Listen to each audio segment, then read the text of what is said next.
for our acts.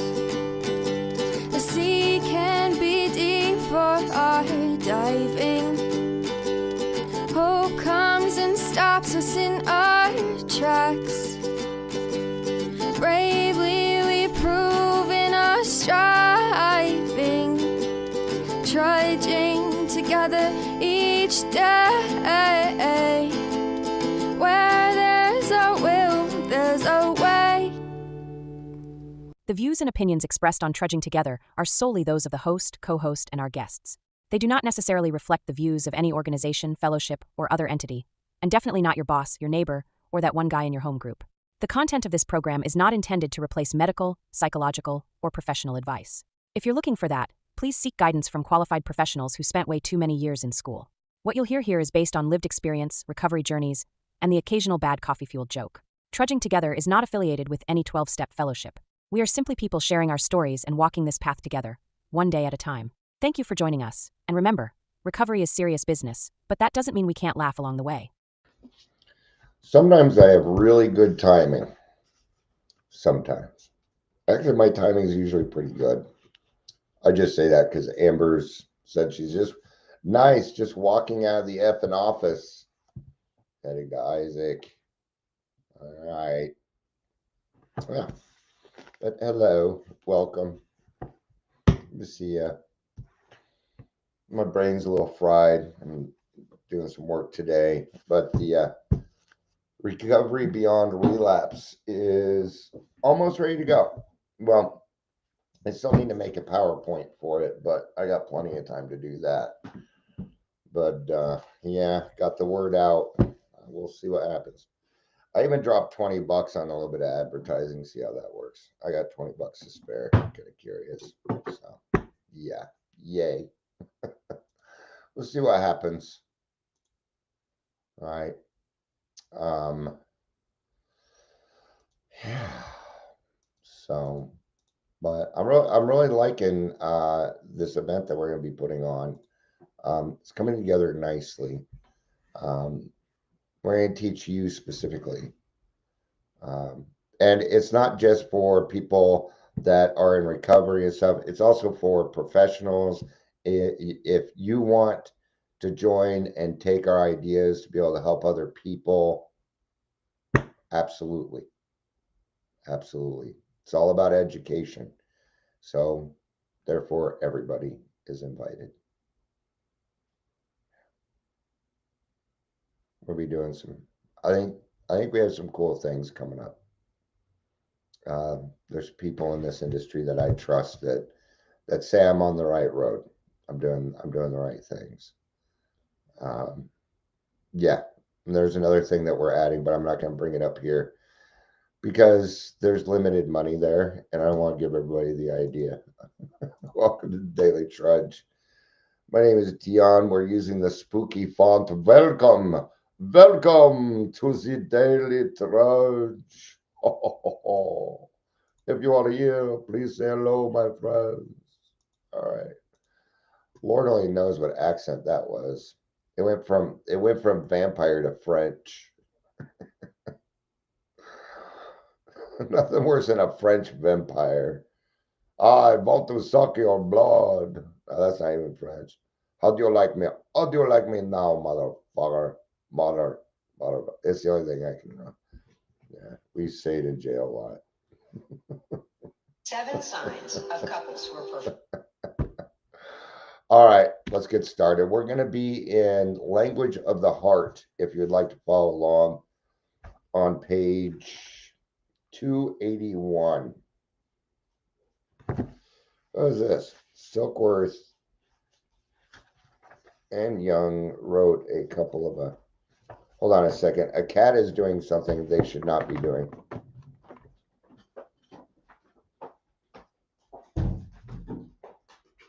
Oh, that's what that is. Okay. Now, wasn't a cat. It gets too hot down here and too cold, so I have I duct taped the vents that are on the ceiling, and this one is right above the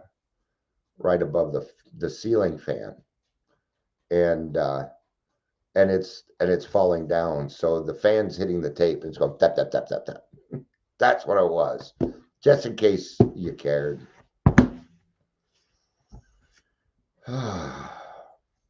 So there's actually a letter from Carl Jung in a chapter before, the Bill W. Carl Jung letters.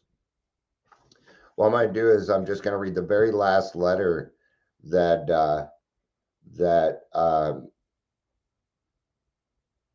that Bill, then here he's calling him William, right? That Jung wrote to him. Dear Mr. I'm just going to read it real quick. I'm not going to quite cover it. Your letter has been very well, dear Mr. W. Your letter has been very welcome indeed. I had no news from Roland H. anymore and often wondered what has been his fate. Our conversation, which he has adequately reported to you as you had an aspect of which he did not know. The reason that I could not tell him everything was that those days I had to be exceedingly careful of what I said. I found out that I was misunderstood in every possible way. Thus, I was very careful when I talked to Roland H. But what I really thought about was the result of the many experiences with men of his kind. And I'll tell you the conversation that Roland had with Dr. Jung. This is where we got a power greater than yourselves, a higher power. Dr. Jung gave this to us, okay? The vital spiritual experience that is necessary. Now, Silkworth talks about that in his letter. He repeats it, but that came from Dr. Jung through Roland, okay? His craving for alcohol, and Dr. Jung told him, you need a vital spiritual experience, one that I don't see people have very often. His craving for alcohol was the equivalent on the low level of the spiritual thirst of our being for wholeness, expressed in a medieval language, the union of God. How could one formulate such an insight in a language that is not misunderstood in our days? The only right and legitimate way to such an experience is that it happens to you in reality, and it can only happen to you when you walk on a path which leads you to higher understanding. So what he's saying is, if you want to find a higher power, you got to kind of be intentional about it. Is what he's saying. You might be led to that goal by an act of grace, or through personal experience and honest contact with friends, or through a higher education of the mind beyond the confines of mere rationalism. I see from your letter that Roland H. has chosen the second way, which was, under the circumstances, obviously the best one. Okay. He was talking about that vital spiritual experience that Roland needed to have, okay, which is what the whole book is about, to help you find your spiritual experience. Now, the first one is going to be a lot of fun. Okay? Your first spiritual experience probably going to be this. The obsession of alcohol was lifted from you. That would probably be the first one that you had. That was my first one. I'm strongly convinced that the evil principle prevailing in this world leads to the unrecognized spiritual need into perdition.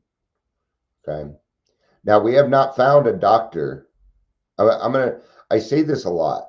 We have not gotten smarter in the last 90 years. So all these newfangled ways, they've been tried before. In fact, I looked it up, and the average intelligence has actually gone down. So we are not smarter than we were. We're a little less smart than we used to be.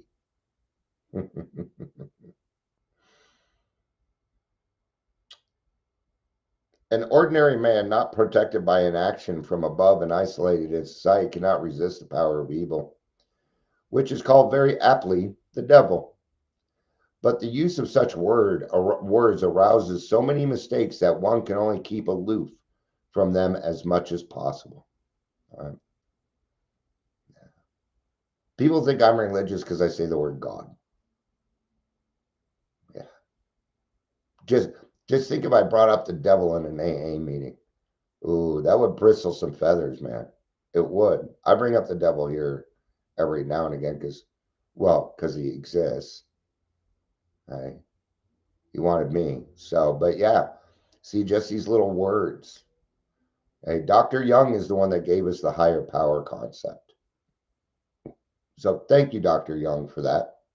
But he also had to be very careful about it, because back then, if he would have said that, it would have ruined his reputation just because he said it. These are the reasons why I would not give a full name and sufficient explanation to Roland H. Would not give a full and sufficient. I don't know where the name, why I said name. But I'm risking it with you because I conclude from your very decent and honest letter that you have acquired a point of view above the misleading platitudes one usually hears about alcoholism. You see, alcohol in Latin is spiritus, and you use the same word for the highest religious experience as well as the most depraving poison. The helpful formula there is spiritus contra spiritum. Thank you again for your kind letter. I remain yours truly, C.G. Jung. All right, now we're going to get into the article that I was talking about. I just thought it was kind of neat. And this one's kind of long. We're not going to cover the whole thing. All right, don't worry, I'm not going to bore you to death, but it will be a little bit longer than 18 minutes for Amber. But just for Amber, because she's the only one here right now. Not for anyone else, just Amber. In fact, just stop listening. This one's for Amber only. You know, I kid, I joke, I josh. All right. So, Dr. Jung, Dr. Silkworth and AA, the article that follows comprises excerpts from Bill's talk at his 33rd AA anniversary, sponsored by New York City Intergroup. He was the third and final speaker, preceded by Jim from Long Island and Kirsten from Scarsdale. As Kirsten said so poignantly just now, and this will be Bill speaking, the years laid waste by the locusts are over.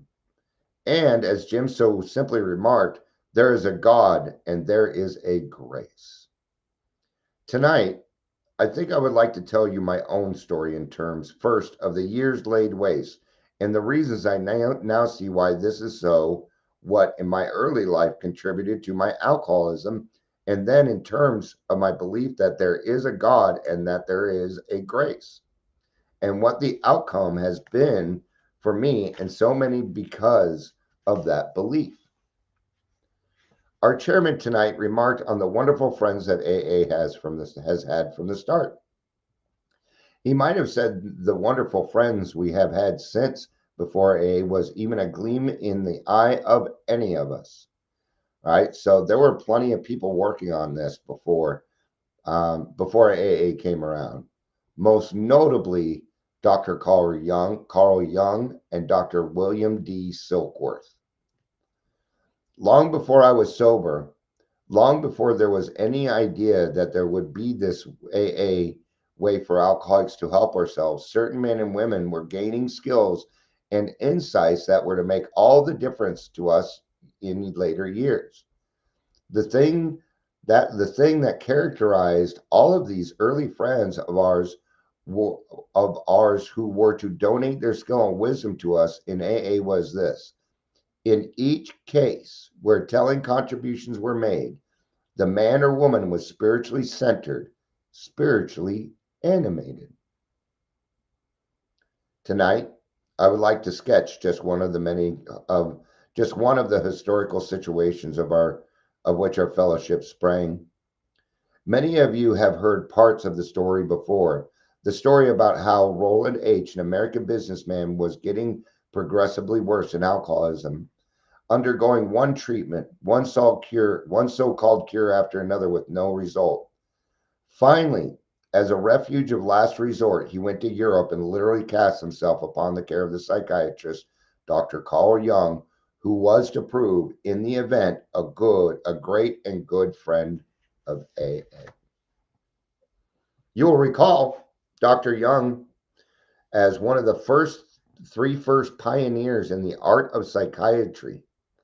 The thing that distinguished him from his colleagues, Freud and Adler, was the fact that he was spiritually animated, something that was to make all the difference to each and every one of us now here and will make the difference for all yet to come. So why did Carl Jung and why did Dr. Silkworth appreciate this spiritual side? Because I know why. I'm going to tell you. That's why we're here, right? Now, AA is spiritual, but it is also CBT. It is cognitive behavioral therapy. Oh yeah, because it's only for Amber because you're number one in the ranking on. Yeah. All right. So AA is CBT with spirituality. It is. There is a clinical process that we use in AA. We are not clinical, but we do utilize a clinical process that was created by Jung and Silkworth. CBT is still prevalent and one of the best ways to solve pretty much any problem. What is cognitive behavioral therapy? It's changing your behavior. It is the replacement of things, bad behaviors for good behaviors. Okay, non-productive behaviors for productive behaviors. And that's what AA is. And it works very, very well. Now, I know a lot of people have a problem with I'm so tired of hearing people, oh, God, this, God, that. You know what? If you don't believe in God, that's great. But then you don't need to be a part of it. Okay, I don't want to hear it no more. And I'm really getting tired of people going, well, I don't like AA. I didn't have a good experience. Well, there's shit everywhere. I mean, and I get it. I do. So I went and started my own group, but I'm not going to bash all of AA because there are a few weak links. AA still helps more people than all other places combined. Okay. Okay. So when I hear that, what I hear is I am unwilling to do the work. I'm not as open-minded as I need to be. And that scares me. I couldn't find my place, so I created it. I'd show you how to do it too if you want to. All right. I never realized what a very great man in spiritual dimension Carl Jung was until in 1961, I wrote him a very belated letter of gratitude for part he had played in originating our Society of Alcoholics Anonymous. This was the last year of Dr. Jung's life. He was old. Nevertheless, he sat down and wrote me a letter, and I read it at the beginning of this. It looks like he tapped out on a typewriter with one finger. It is one of my most cherished possessions. Lois framed it, and it will always be with us. We ought to note very carefully that Dr. Jung said in his letter, so obviously written in profound love and understanding in the language of the heart, his insight into what was needed for recovery from alcoholism, an insight that came to me through Roland and Ebby at a crucial point in my own deterioration. So, you know who Roland is. Roland is Ebby's sponsor, but not from AA. No. Nope. This is the Oxford group. Roland was a part of the Oxford group. And he is the one that helped Ebby. He went to court, made sure Ebby didn't go to jail, and they helped Ebby out. Ebby 12-stepped Bill. Bill 12-step Bob. They created Alcoholics Anonymous. All right. So Roland was a part of the Oxford group. Okay. Meant everything for AA when it was still an embryo. His humble willingness to speak the truth, even when it meant disclosing the limitations of his own art, gives the measure of the man. Humility. Humility. Thank you. Thank you, Dr. Jung. Amber says, I am the champion, my friends. And we'll keep on fighting to the end. Bum, bum, bum, bum. There was another spiritually animated man, Dr. William D. Silkworth, whose contribution to AA paralleled Dr. Jung's. Unlike Jung, Dr. Silkworth was a man in an obscure position, but he was spiritually centered. He had to be. He declared to all corners after 20 years of almost absolute defeat in trying to help other alcoholics that he did love alcoholics and wanted to go on working with and for them. Every alcoholic who came his way felt that love. A very few recovered. He thought I might recover. Then one day, when it was clear that I would not, that I could not. By this time, Dr. Silkworth had defined alcoholism as a sickness of emotions, coupled with a sickness of the body, which he loosely described as an allergy. These words are the words to be seen in the foreword of the big book Alcoholics Anonymous, entitled The Doctor's Opinion, and over the intervening years, they have been incorporated into the consensus that is AA. As Jung had told Roland that his case was hopeless, and that medicine and psychiatry could do nothing more for him. So Silkworth told Lois on the fateful day of the summer of 1934, I'm afraid that Bill will have to be committed. There is nothing that I can do for him or anything else that I know. These were words of great humility from a professional. So imagine Silkworth going through this, Dr. Jung going through all this, to find some people that caught on to what they were trying to say, that we had a spiritual malady. Right. They scared me into sobriety for 2 months, although I soon resumed my drinking. But the message that Ebby had brought me from Dr. Jung and the Oxford groups, and the sentence that Dr. Silkworth pronounced over me, continued to occupy my mind in every waking hour thereafter. I began to be resentful. Here was Dr. Silkworth, who had defined alcoholism, the obsession that condemns you to drink against your will and true interest, even unto destruction, and the bodily sensitivity that guarantees madness and death if you drink at all. And here came Dr. Jung via Roland and Ebby, confirming that there was no way out known to the doctors. My God, science, the only God I had then, had declared me hopeless. God, Bill's a really good writer. I could appreciate that. Kind of a dick, but a great writer. But Ebby also brought hope. This is the part that Dr. Jung and Dr. Silkworth could not do. This is the part right here that no non-alcoholic can bring to an alcoholic. This is the part. See, Dr. Jung and Dr. Silkworth became successful at helping other alcoholics because of the steps. The steps clear away the ground to a better life. And we absolutely do need professionals. There's no way I would be where I'm at or doing any of this if I didn't have a therapist, a good therapist. There's no way. I needed to find my confidence, and my therapist helped me do that. So Ebby also brought hope. Not much later, I was back in the hospital in Dr. Silkworth's care after what proved to be my last drunk. Ebby came to visit me again. I asked him to repeat once more what he had said over my kitchen table in Brooklyn that first time he told me how he had gotten sober. Well, he said, you get honest with yourself, you make a self-survey, and you talk it out with the other guy.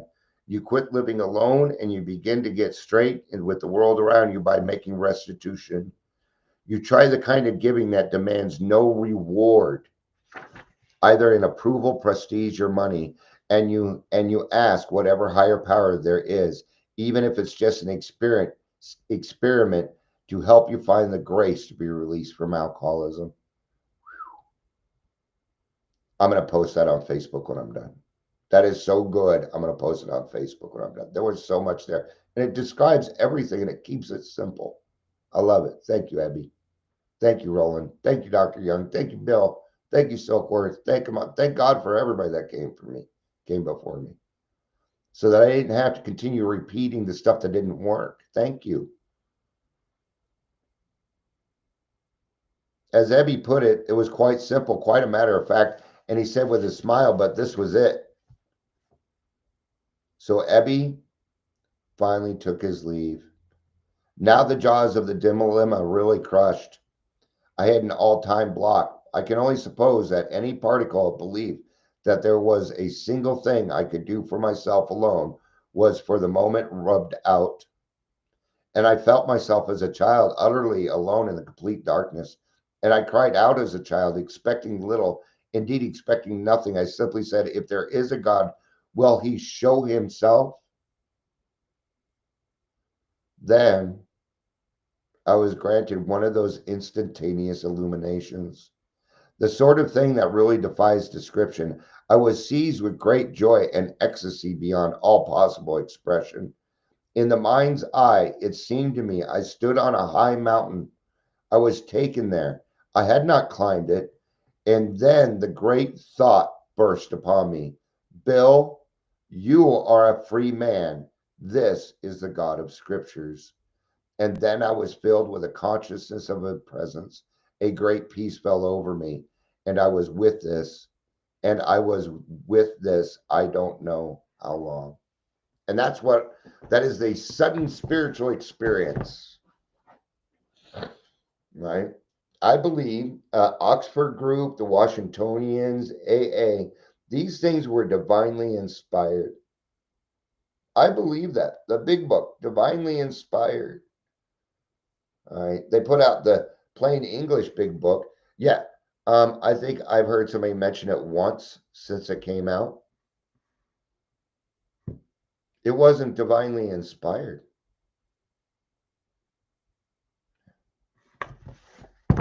So, therefore, it won't work. It's not going to work. Okay. All right. Anyway, I go more into that, but this is already kind of getting on. And we are going to do the whole chapter.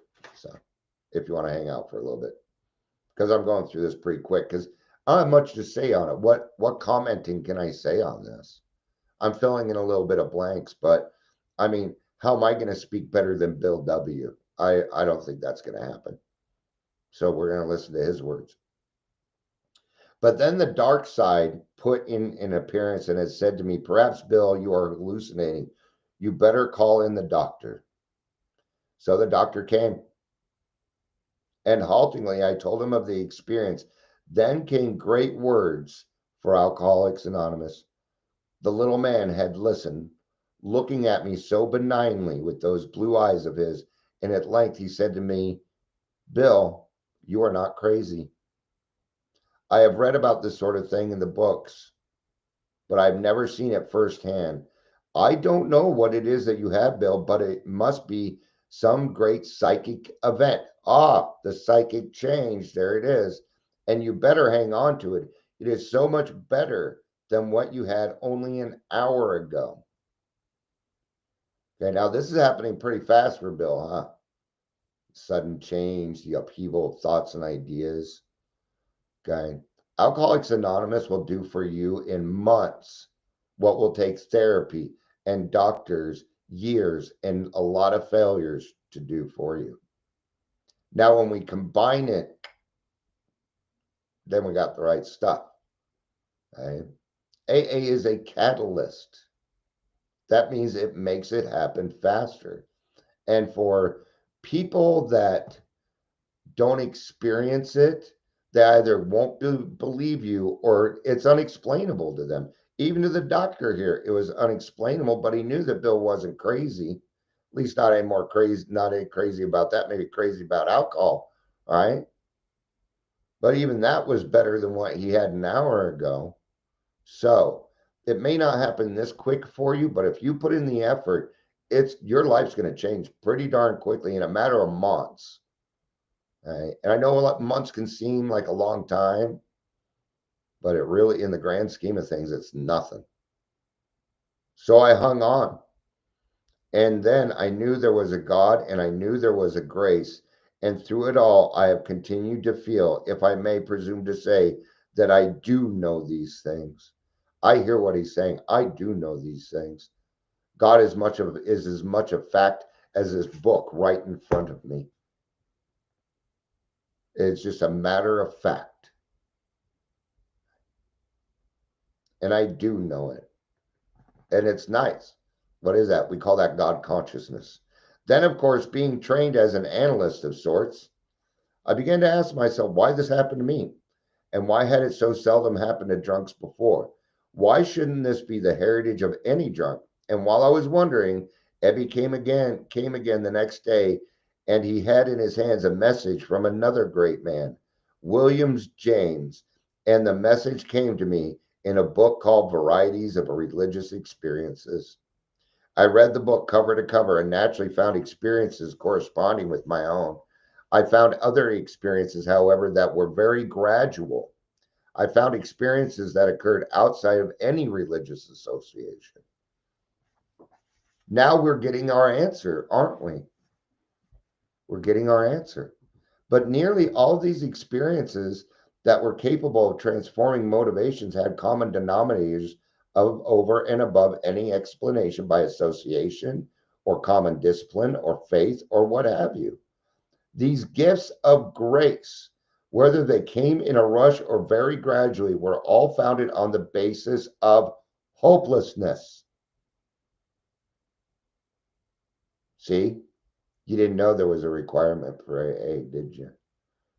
There is. It's just that we all meet that requirement.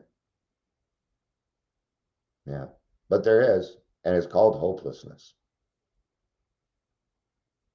Very, very well done here. Very well done. All right. Now we don't bring it up because you're already qualified. So why do we need to make it a requirement when you're, so see, there is a requirement. The gift of desperation, hopelessness. The recipients were people who, in some controlling area of life, found themselves in a situation that could not be gotten over, around, or under. Their defeat had been absolute, and so was mine. There's that third step where we're going to try and give over everything. Then I wondered about that defeat. Look at all this thinking he's doing. And I realized what part of my God of science, as personified by Dr. Carl Jung and Dr. Silkworth, had played in it. They had transmitted to me the very bad news that the chance of recovery of my own unaided resource or merely by medication was just about nil. This was the deflation at death. This made me ready for the gift when it came. So, who gave him the gift of hopelessness? Dr. Silkworth, Dr. Young. See, this is where the professionals play a role. You probably should go listen to that guy and hey, you got 6 months to live. There's nothing left that I can do for you. See, it takes both. And with these people can work in tandem, you will get people sober and they will stay sober. I know, I've experienced it. I've been through it. And I hope one day you get to experience it too, because a good 12th step call, out of everything that I do, 12th step calls bring me the most dividends. All right. Now, actually, although this is a great experience in my life, I do not think it in any way superior or in its essentials very different than the experience which all AAs have had. The transforming experience, the spiritual awakening, they are all from the same source, the divine peace. So with my own experience had come the possibility of a chain reaction. I realized that nothing happened to me until certain messages had been transmitted, striking into me at great depth by another alcoholic. The doctors brought the hopelessness. Ebby brought the hope. He had a solution. And that gave him the right to talk to Bill the way that he spoke to Bill. Therefore, the thought came of one alcoholic talking to another, just as Oxford group people were talking to each other in the language of the heart. Maybe this could be the transmission belt. So I started working among alcoholics. I went to a few Oxford group meetings and to the missions. Dr. Silkworth let me work with a few people in the hospitals at the risk of his reputation. Welcome back, Amber. I'm still going. All right. And lo and behold, nothing happened. Because some of my old grandeur had come back, right? What happened is he started feeling better. He got too big for his britches. Then he thought it was okay to start telling people what to do. And thank God for Dr. Silkworth, because Dr. Silkworth knew how to do this. It is Dr. Silkworth and Dr. Jung that taught us how to do 12-step calls and do them correctly. We had to be taught. This is not something natural. Right? And it was probably his passion, shouting it from the roof. No, you do it this way, because it's my, yeah, I get why. Yeah. I had thought my experience was something very special. The old ego began to boom again. I was destined to fix all the drunks in the world, quite a large order. Naturally, nothing happened until again the deflation came. It came on that day when, in the Mayflower Hotel in Akron, I was attempted to take a drink for the first time since my hospital experience. That was when I first realized that I would need other alcoholics to preserve myself and maintain that original gift of sobriety. It was not just a case of trying to help alcoholics. If my own sobriety were to be maintained, I had to find another alcoholic to work with.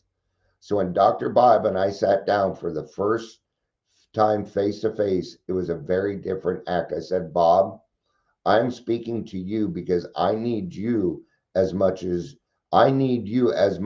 you could possibly need me. I'm in danger of slipping back down into the drain. So there is the story. There is the nature of the illness as explained by Dr. Jung and Dr. Silkworth. And there was one drunk talking to another, telling his story of recovery through reliance on the grace of God. Yeah, there's nothing better than to watch somebody else who is suffering and you tell them, the reason I am here is because I need your help. See, if I help you, then it's going to help me. And I need you probably more than you need me right now. See, just walking in, this person who's a hopeless, helpless drunk is suddenly already helping other people. Right?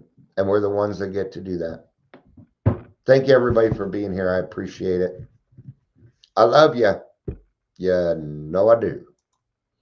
Peace out. And keep on trudging.